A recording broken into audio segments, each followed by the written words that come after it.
באתי שוב לשחרר פניך, הגלות תמיד היא נושא כאוב. אבל למה זה עוד תסתיר פניך, השיבנו אליך ונשוב.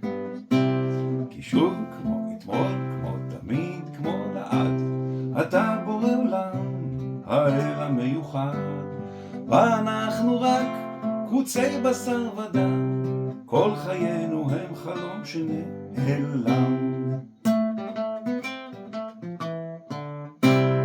כל הצדיקים כבר חזרו אליך, ואנחנו כאן מחפשים פתרון.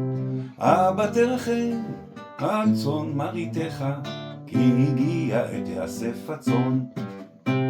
כי שוב כמו אתמול, כמו תמיד, כמו לעד, אתה בורא עולם, האל המיוחד, ואנחנו רק קבוצי בשר ודם, פנק אותנו מאוצר מתנת חינם.